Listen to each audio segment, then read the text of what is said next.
సర్వేపల్లి నియోజకవర్గ జనసేన పార్టీ సమన్వయకర్త బొబ్బేపల్లి సురేష్ నాయుడు నియోజకవర్గ జనసేన పార్టీ కార్యాలయం నందు మీడియా సమావేశం ఏర్పాటు చేశారు. నీకు వయసు మీద పడింది, నీకు కళ్ళు మసకబారినాయి కాబట్టి కంటి డాక్టర్కి చూపించుకో. నీకు చెవులు వినపడటంలా కాబట్టి చెవిటి డాక్టర్కి చూపించుకో. నీకు వయసు పైబడింది కాబట్టి అవసరమైతే పెన్షన్ తీసుకో. పేపర్ చదవడం నేర్చుకో. కూటమి ప్రభుత్వం రాష్ట్రంలో ఏం చేస్తుందో తెలుసుకో. తెలియకుండా నోరుంది కదా అని చెప్పి మీడియా సమావేశాలు చెప్పి మాట్లాడుతూ ఉంటే కూటమి ప్రభుత్వంలో ఎవరు కూడా చూస్తా ఊరుకోరు. అదేవిధంగా నేడు గ్రామాలలో పోయి అడిగితే మీ ప్రభుత్వంలో చేయనాటి అన్ని కూడా ఈరోజు గ్రామ పంచాయతీలు నిధులు కావచ్చు, సీసీ రోడ్లు కావచ్చు, అదేవిధంగా గ్రామాలలో ఈది లైట్లు కావచ్చు, గోకుల షెడ్లు కావచ్చు, పంచాయతీలకు నిధులు కేటాయించడంలో కూటమి ప్రభుత్వం ఏ విధంగా పనిచేస్తుందో గ్రామాల్లోకి వెళితే గ్రామ ప్రజలే చెప్తారు. ఆంబోతు రాంబాబు మీడియా సమావేశాలు పెట్టి నోరుంది కదా అని చెప్పి నిష్ఠాసారంగా మాట్లాడితే ఎవరు ఊరుకోరు. నీకు నీ నియోజకవర్గ ప్రజలు ఓట్లేసి గెలిపిస్తే నువ్వు సంజన సుకన్యలతో కొలకతా రైతులకి సంబంధించి కాలువలు కావచ్చు, శ్మశానాలకు రోడ్లు కావచ్చు, శ్మశానాల అభివృద్ధి కావచ్చు, పేదవాడి సొంత ఇంటి కళ కావచ్చు, ప్రతి ఒక్కటి కూడా ఒక్కొక్కటి అభివృద్ధి వైపు నడిపించే విధంగా ఎస్సీలకి, ఎస్టీలకి, గిరిజనులకి ముఖ్యంగా మీ 5 సంవత్సరాల పాలనలో ఎక్కడా కూడా రేషన్ కార్డులు ఇవ్వడం కానీ, పెన్షన్లు ఇవ్వడం కానీ, ఆధార్ కార్డులు ఇవ్వడం కానీ చేయలే. నేడు కూటమి ప్రభుత్వం అట్టడుగున ఉన్న గిరిజనులకి అన్ని విధాలు ఆదుకునేదానికి అడుగులు ముందుకు వేస్తా ఉంది.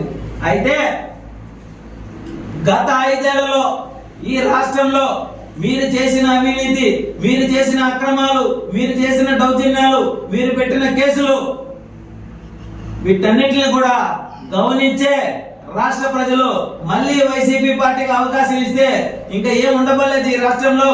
మనం కూడా వలసలు పోవాలా, మనం కూడా అప్పులైపోవాలని చెప్పి ఆలోచనతో కూటమి ప్రభుత్వం పైన నమ్మకంతో మా అధినేత జనసేనని పవన్ కళ్యాణ్ గారు ఇచ్చినటువంటి హామీలన్నింటిలో కూడా కూటమి ప్రభుత్వం నెరవేరుస్తున్నటువంటి విధానంతో 40 సంవత్సరాల అనుభవం కలిగినటువంటి చంద్రబాబు నాయుడు గారి పరిపాలన బాగుందనేటువంటి విధానంతో పైన కేంద్రంలో మోడీ గారు మాట ఇస్తే తప్పలనేటువంటి ఆలోచనతో రాష్ట్ర ప్రజలందరూ కూడా మూకమ్మడిగా ఓట్లేసి గెలిపించి కూటమి ప్రభుత్వాన్ని ఆశీర్వదించారు. కాబట్టి కూటమి ప్రభుత్వం ఈరోజు ప్రజల కోసం నిరంతరం పనిచేస్తుంది. ప్రతి ఒక్కరూ కూడా పనిచేస్తున్నారు నీతి నిజాయితీగా. మీ హయాంలో అధికారులను హింసించారు, అమాయకులను హింసించారు, కేసులు పెట్టారు. కూటమి ప్రభుత్వం మాత్రం అలా చేయదు.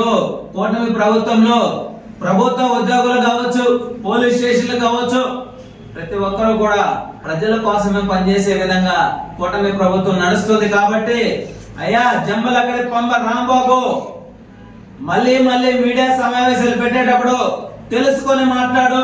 పవన్ కళ్యాణ్ గారు కోడి కత్తి డ్రామాతో రాజకీయాల్లోకి రాలా, గుండెపోటు చిత్రీకరించేదానికి రాజకీయాల్లోకి రాలా, గులక రాయితో మళ్ళీ ప్రభుత్వాన్ని ఏర్పాటు చేసుకుంటామనే ఆలోచనతో పవన్ కళ్యాణ్ గారు రాజకీయాల్లోకి రాలా.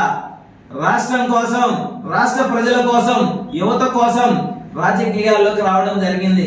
ఆయన ఏమి అలగడు మీలాగా మీ పార్టీలోనే అలిగి ఒక్కొక్కరు వెళ్ళిపోతున్నారు.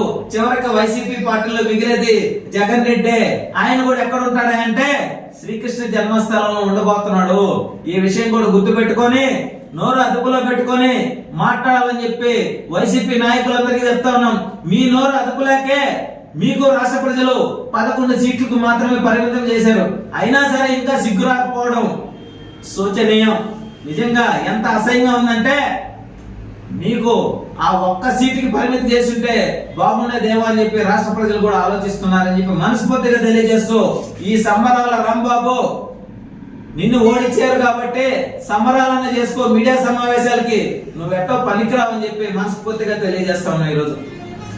మరిన్ని అప్డేట్స్ కోసం మన HN9 టీవీ ఛానల్ ని సబ్స్క్రైబ్ చేసుకోండి.